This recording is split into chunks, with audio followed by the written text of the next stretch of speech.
South Canara ಅಂದಾಗ ದಕ್ಷಿಣ ಕನ್ನಡ ಜಿಲ್ಲೆ ಇದು RSSನ ಭದ್ರಕೋಟೆ ಅಂತಲೂ ಕೂಡ ಕರೆಯಲಾಗುತ್ತೆ.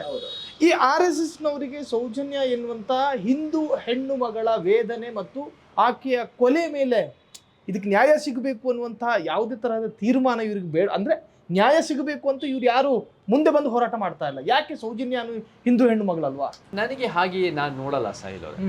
ನನಗೆ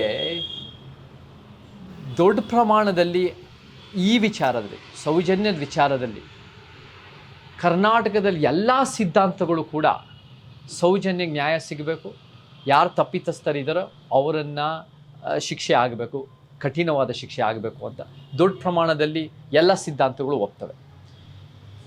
ಕೆಲವು ವ್ಯಕ್ತಿಗಳು ಅವರ ಒಂದು ಪ್ರಚಾರಕ್ಕೋಸ್ಕರನೋ ಅಥವಾ ಅವರ ಸಣ್ಣತನಕ್ಕೋಸ್ಕರ ಅಥವಾ ಅವರ ಕೋಮು ದೃಷ್ಟಿಯಿಂದನೋ ಅಥವಾ ಅವರ ಒಂದು ಕಾಳಜಿ ಇಲ್ಲದೆ ಇರೋ ರೀತಿನೋ ಅವರು ಅದನ್ನು ವಿರೋಧ ಮಾಡ್ಬೋದು.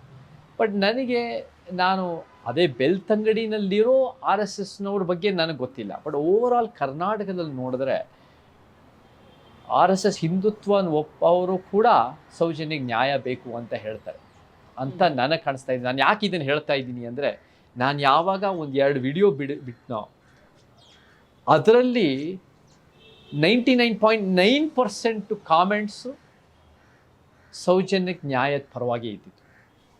ನಾನು ಒಂದು ವಿಡಿಯೋ ಮಾಡಿದೆ, ಯಾವುದಾದ್ರು ಒಂದು ವಿಡಿಯೋ ಮಾಡಿದ್ರೆ ಒಂದು ಸೈದ್ಧಾಂತಿಕ ಸಂಘರ್ಷ ಆದರೂ ಆಗ್ಬೋದು.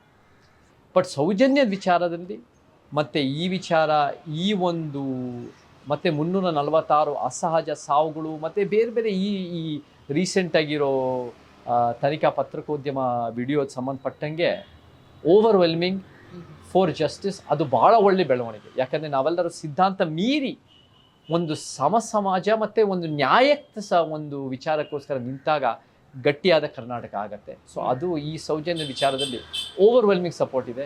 ನಾನು ಯಾವ ಒಂದು ಸಿದ್ಧಾಂತ ತಪ್ಪು ಅಂತ ನೋಡೋಕ್ಕಾಗಲ್ಲ.